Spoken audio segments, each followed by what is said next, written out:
Cyberpunk, The Flame That Remains. Written and read by Ethan Taplin. Chapter 8. Ashes. Night City, 2075. Fuel depleted. No flame detected. Embers dimming. The small room was cold and sterile. Fluorescent bulbs hummed in the ceiling, casting the room in even colder light. Sophie lay on the floor, still dressed only in the hoodie that Alfheim had grabbed for her. Every muscle in her body ached, and she struggled to lift herself off the ground. Her vision blurred as she pulled herself to one of the walls and managed to sit, leaning against it.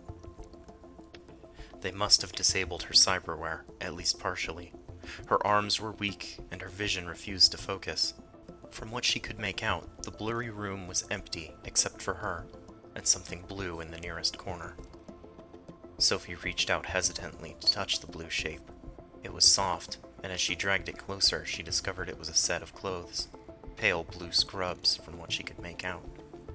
She looked around, squinting hard, doing everything in her power to make her eyes work. It seemed she was locked in a cell of some sort. One wall seemed to be made of glass, or transparent plastic, given away only by the outline of the door that broke the perfectly clear surface. She didn't bother struggling toward the door. It would be locked. Sophie pulled the hoodie off, and slowly dressed in the scrubs that had been left for her. It took far too long. Her fingers shuddered every time she moved them. Her arms were heavy, and her vision still refused to clear. When she had finally managed the task, she sank back to the ground. She was about to roll the hoodie up into a makeshift pillow to lie on when she was startled by a voice. "I hope you're comfortable in there, traitor." Sophie didn't bother to look at Jotunheim. She wouldn't have been able to see him clearly anyway. "Mael." "Jotunheim," he growled, cutting her off. "My name is Jotunheim. Or have you forgotten the name our mother gave you as well?" His words dripped with venom, resentment. "I haven't forgotten." Mael scoffed. The sound was short, sharp, meant to sting. "So you say. But do you remember when you left us to rot, Muspelheim? When you disappeared and didn't look back even once?" Sophie's vision grew cloudier as tears welled in her eyes. "I had to." Her voice came out ragged. "I wasn't safe.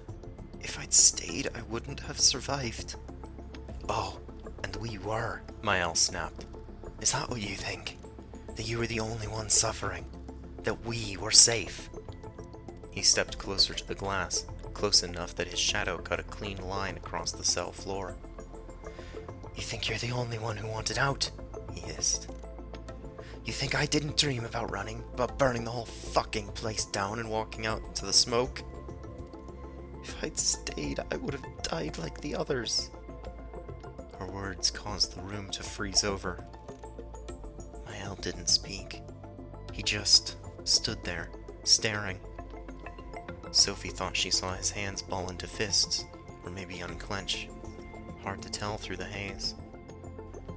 "So, Svartalfheim was right."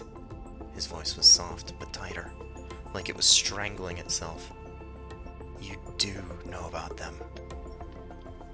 "I know enough." Mael's voice rose, turning brittle. "Then why didn't you tell us? Why didn't you trust us? Why didn't you trust me?" "I didn't have time." "Oh, but you had time to run, though, didn't you, Muspelheim?" Another voice interrupted, smooth, sharp, and devoid of warmth. Svartalfheim. He was just another blurry figure on the other side of the barrier to Sophie, but she would never mistake the shiver his voice sent down her spine. "Eric," she whispered. Mael turned to the newcomer. "What are you doing here?" "I was sent to assess the damage." Svartalfheim didn't look at him. She could feel his gaze locked onto her, like he was preparing to take her apart piece by piece, just to see how she fit together.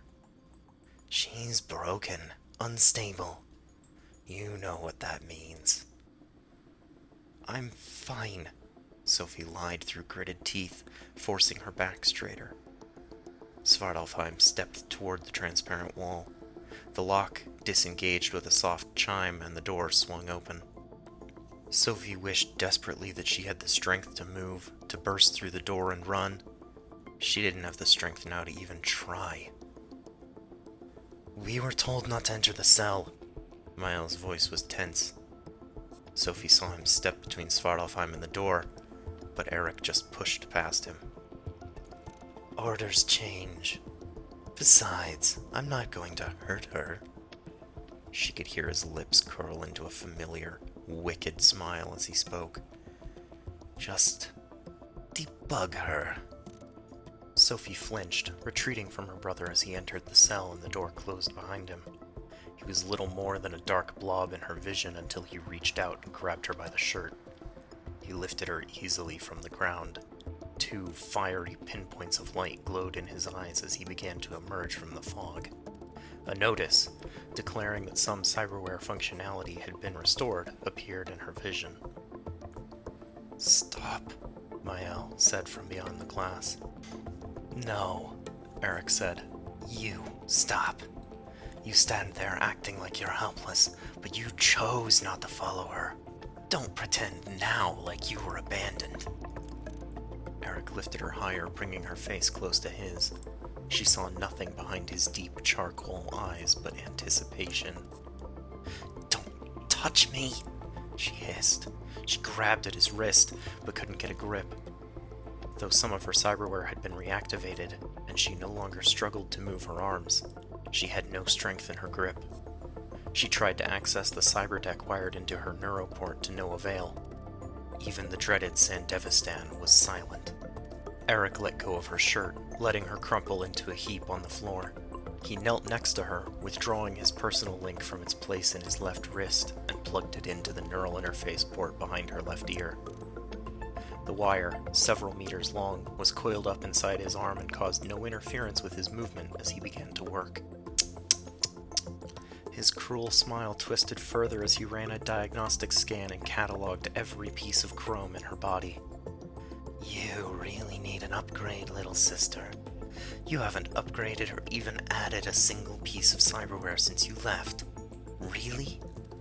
He produced a thin tool from his pocket and, lifting her arm, drove it into one of the seams in the real skin covering the prosthetic. Sparks popped. Sophie screamed as her arm opened, unfolding to reveal the internal mechanisms. Mael's jaw clenched. You won't need this anymore, Eric said as he plucked a component from her forearm and tossed it aside. No more than trash in his eyes. Sophie gasped through her teeth. Her vision pulsed red as her HUD flickered. Her left arm's haptics had died completely. The nerve threading had been shorted. I can't believe we ever considered you even a partially capable runner. You never even rerouted your signal clusters, he muttered, disgusted. You're not just broken, you're obsolete. He reached for her right arm, driving the tool under her skin again without even closing the panels on her left. He pried open the first panel until it popped. It lifted, and the other panels followed suit. The panels fully unfolded, exposing fiber cabling and blinking indicators, and revealing her internal cyberdeck wired into a slot near her elbow. 6 expansion disks, all active, he mused. Still using exactly what Vanaheim installed. You're either sentimental or, well, you know. His fingers dug into her arm.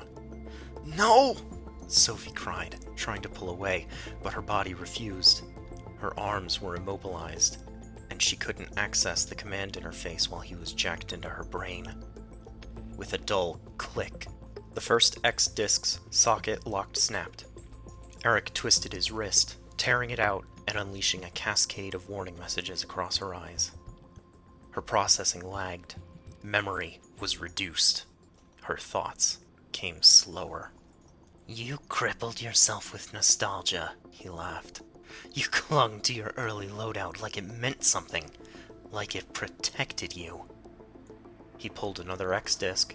The lag worsened. The third made her dizzy. Mael's voice came again, hard as the glass between them. "That's enough." "Funny," Eric replied, calmly lifting her arm. "I don't remember asking for your input." With surgical precision, he slid back the covering of the monowire compartment.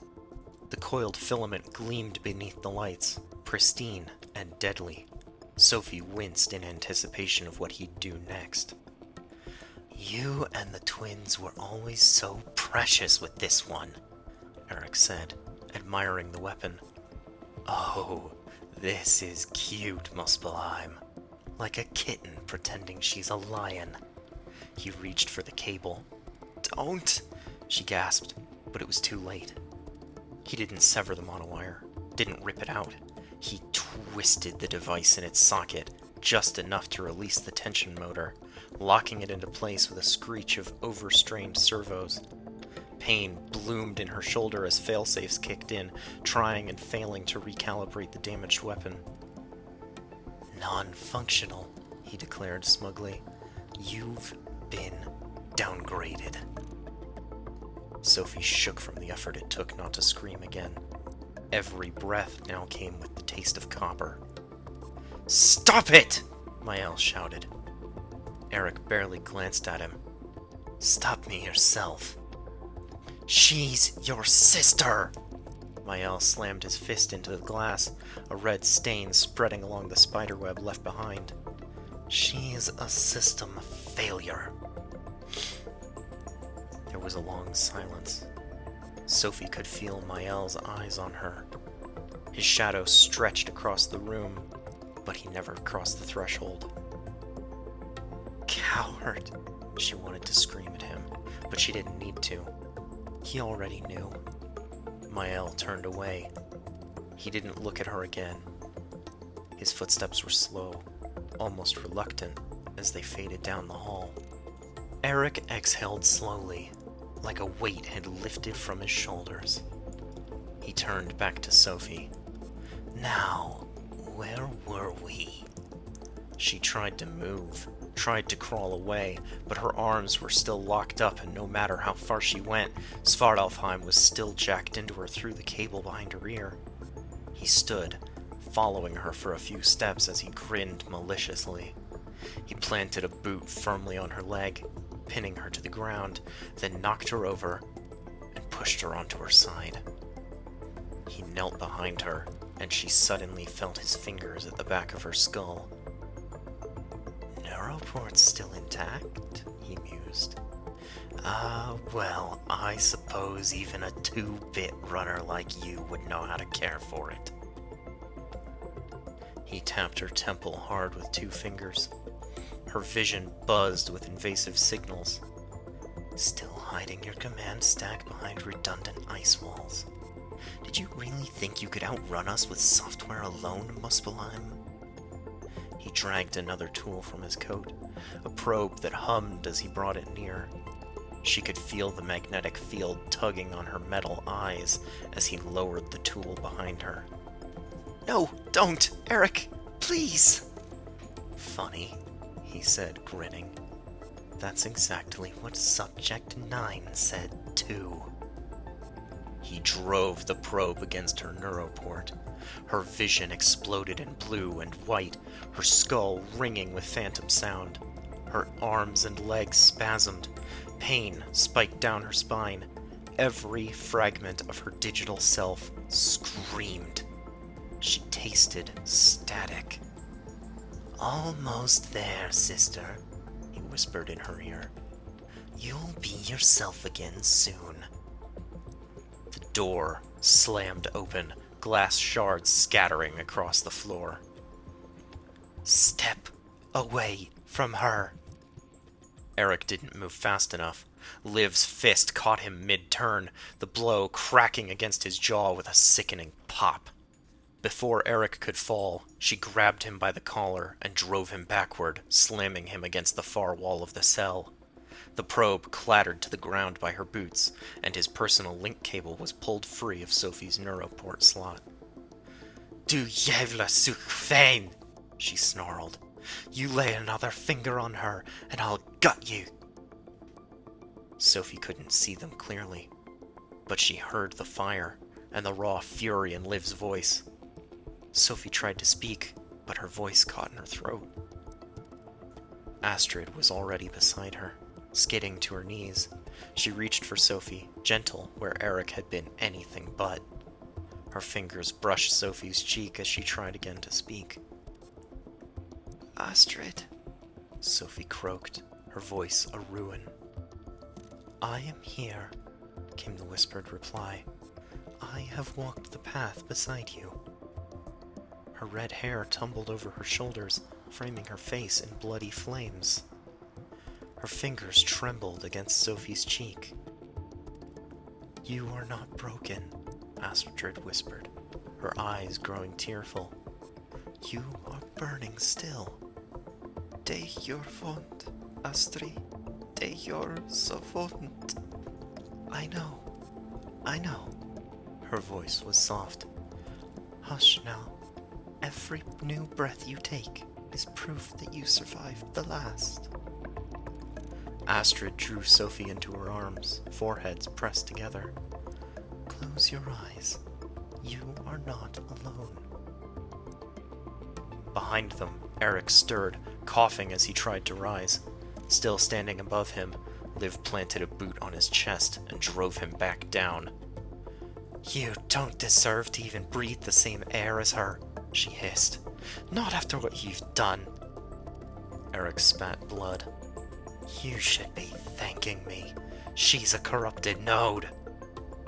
Liv dropped all her weight onto his chest, her hand grabbing his throat.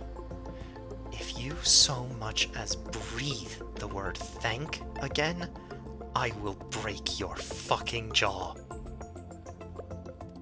"She's hiding things. You don't even know what she is." "I know exactly what she is," Liv snarled, dragging him upright, only to slam him down again. "And I know exactly what you've become." "Do you?" Eric coughed, blinking slowly. "Do either of you?" He shoved himself upright, shrugging Liv's grip off his collar. "Fine. Keep your damned broken toy. You'll regret it."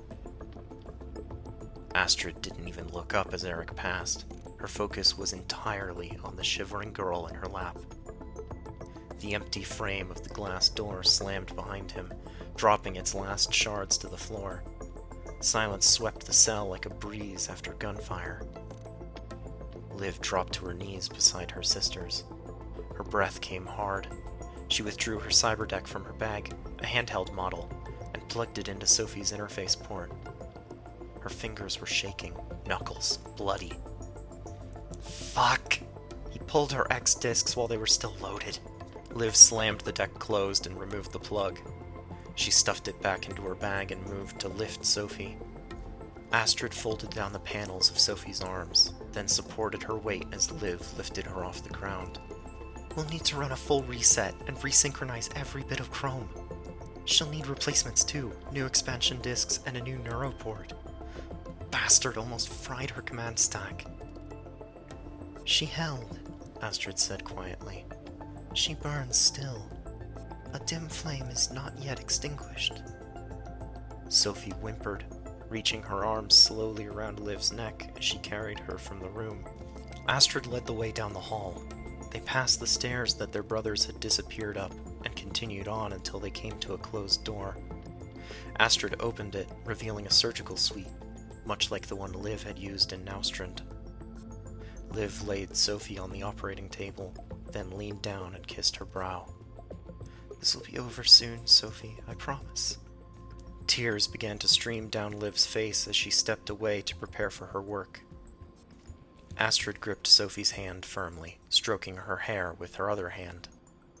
"The road bends, little flame, but you are not lost.